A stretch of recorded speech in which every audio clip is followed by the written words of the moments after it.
Hello, everybody. Welcome to our channel, STEM Upstarts. And my name is Kenneth, and today I'm going to be tutoring about the SAT skill expression of ideas, which falls into two categories: rhetorical synthesis and transitions.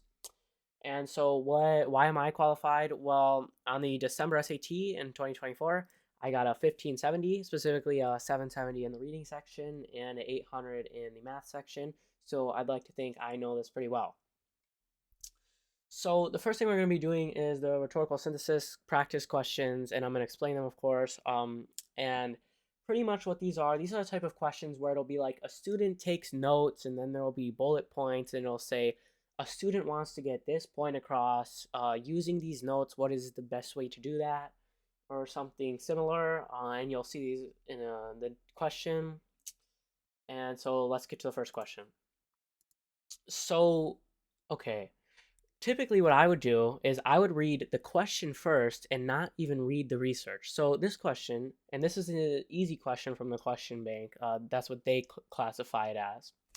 So it says the student wants to emphasize the distance covered by the Philadelphia and Lancaster Turnpike. Which choice most effectively uses relevant information from the notes to accomplish this goal? Well, okay, so what we can do is we can immediately eliminate any answer choices that don't have to do with distance.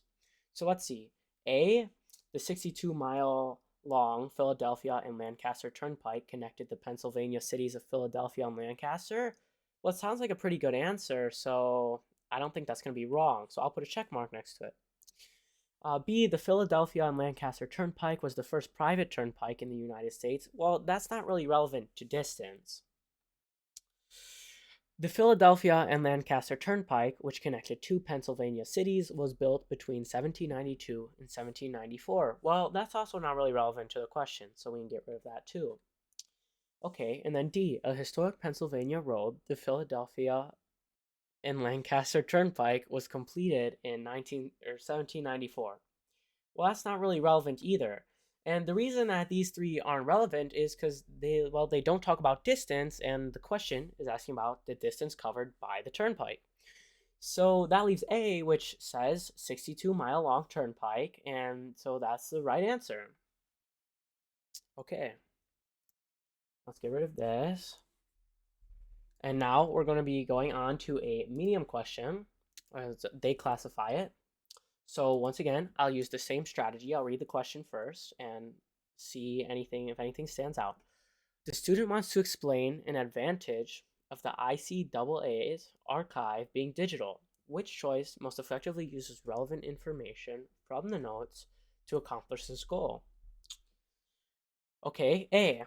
Over 10,000 documents related to the history of Latin American and Latino visual art are part of the ICAA archive. Well, it doesn't say it's part of the digital archive, and it's also not very, I mean, it doesn't seem like it's much of a benefit of having a digital archive, because you could have this in a non-digital archive. You could have 10,000 documents. It doesn't really mean anything. So I'm not going to cross it out, but I also won't put a check mark next to it. So B, by offering online versions of historical documents, the ICAA's archive provides more access to these materials without removing them from their countries of origin. Now that seems like a good answer because it talks about an archive, it talks about the online version of the archive, and it talks about a benefit of it, and that's pretty much exactly what the question's asking for. So we'll see. I'll put a check next to it. So C, among the historical documents in the ICAA's archives are the writings of Latin American, and Latino artists and critics. Well, that's not really a benefit of the archive being digital. Once again, as the same for part A, these could still be the same thing even if it wasn't a digital archive. So I'm going to probably cross this one off. Okay, D. The ICAA's director, Marie Carmen Ramirez, oversaw the creation of an online archive of historical documents related to Latin American and Latino visual art. Well, okay, this talks about the online archive and it talks about the creation, but it doesn't really talk about a benefit of it. It just talks about oh, it was created by the director and it contains these documents, but that's not really a benefit. So the best answer choice here would be B. Okay, now the next question will be a hard one, as they call it. Okay, so now we're going to do the same thing again.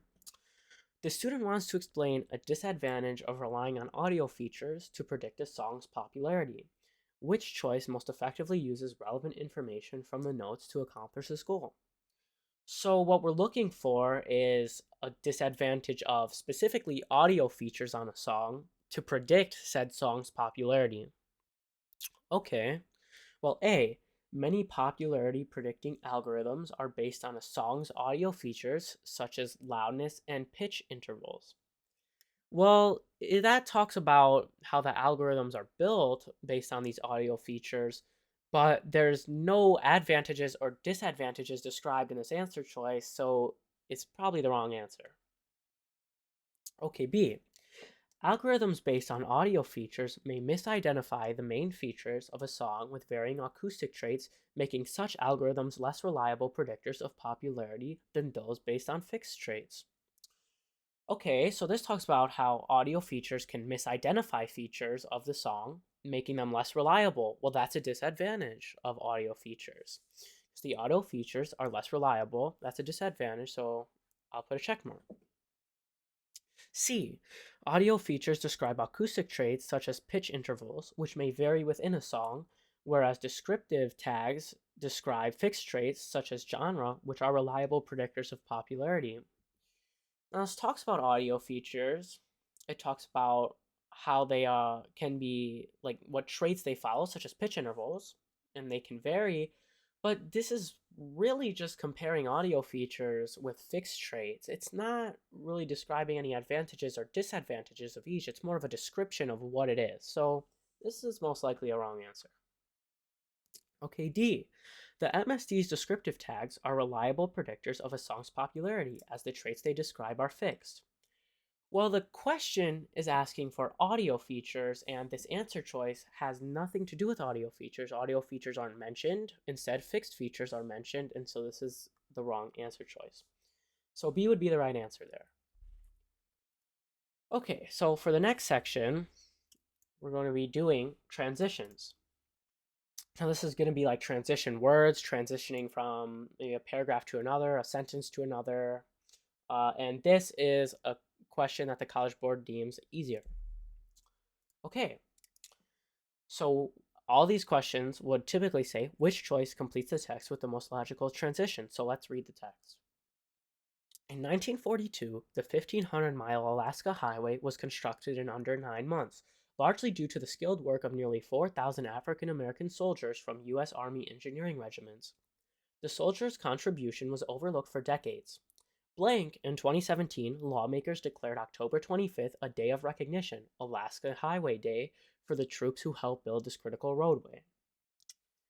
Which choice completes the text with the most logical transition? Well, A, lastly, doesn't really make sense here because that would be assuming like a chronological order of events that happen. Like it's ending a story, and that doesn't really make sense here because these are almost like contrasting things. Then, in 2017, lawmakers declared October 25th a day of recognition. This makes sense because it says they the soldiers' contribution was overlooked for decades, and it says then in 2017, lawmakers declared October 25th. So it's like saying it was overlooked, but then the lawmakers declared it a day of recognition. So that sounds good. Okay, so similarly, and C, so similarly in 2017, lawmakers declared October 25th. Well, that already doesn't make sense because similarly to what?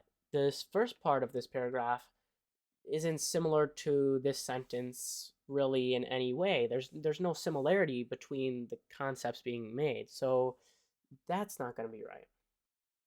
Okay, and then for example, in 2017, lawmakers declared October 25th a day of recognition.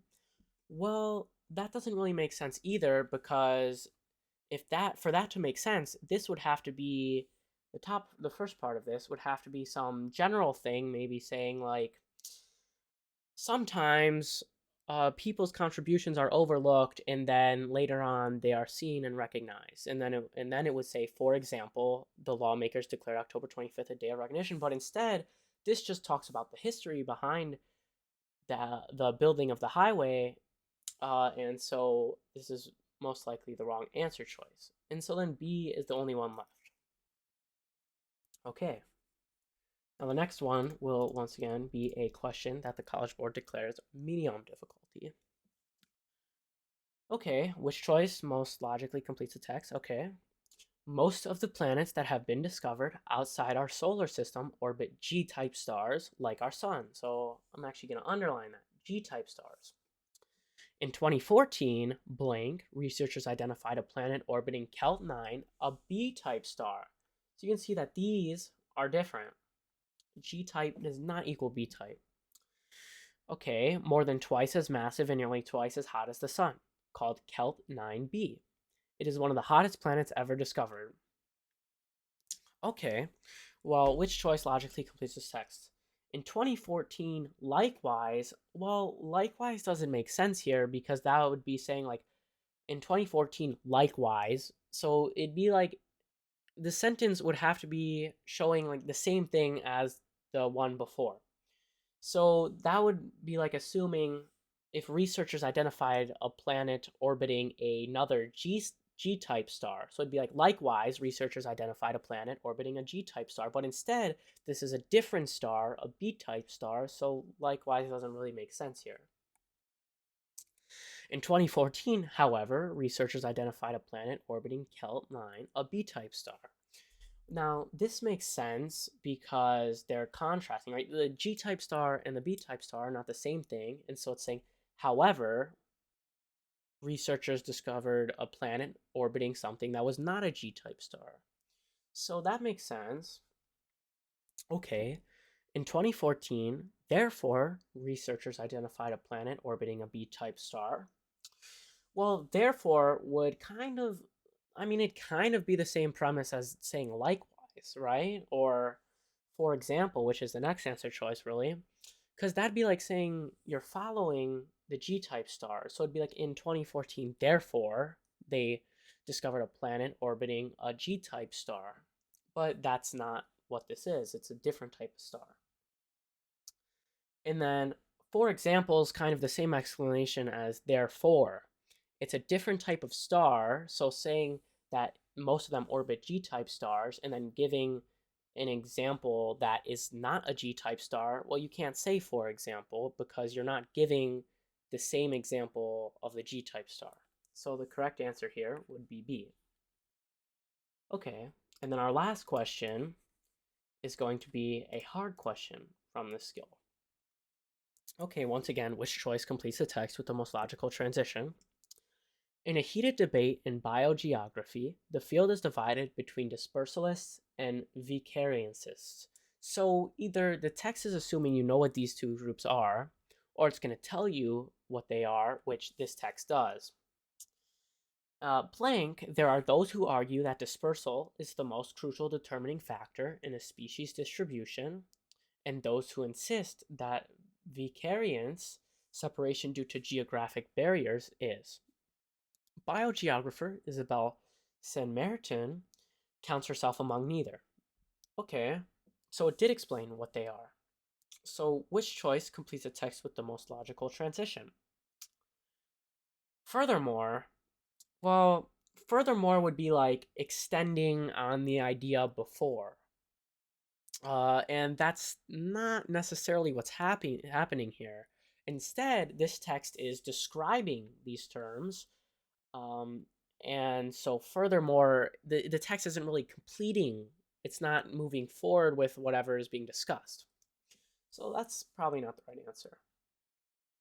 Okay, so by contrast, well, that already doesn't make sense because you'd be saying by contrast there are those who argue, well, and but it describes the terms. Contrasting would be like saying the opposite. It would be saying this description here would be the opposite of these terms or the opposite of what this sentence is saying. So that doesn't really make sense because it's describing the terms. Okay, in a heated debate in biogeography, the field is divided between dispersalists and vicariantists.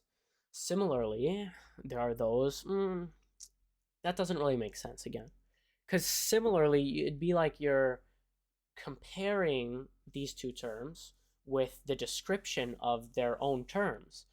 Well, that doesn't really make sense because they're their own terms. You're not really comparing anything, you're not putting them together in a way. Okay, and so that leaves D, which at this point you could say is the correct answer, but I will explain it, of course.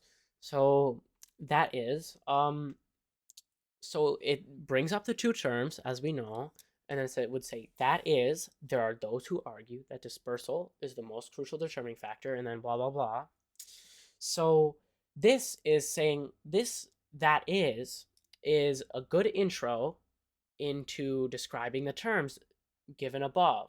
You're saying, that is, or like, this means pretty much, and so that is the best answer to choose. Okay, thank you guys for sticking with me here. If you have any questions, please feel free to leave a comment, and we will be uploading more videos, of course, anytime. Thank you.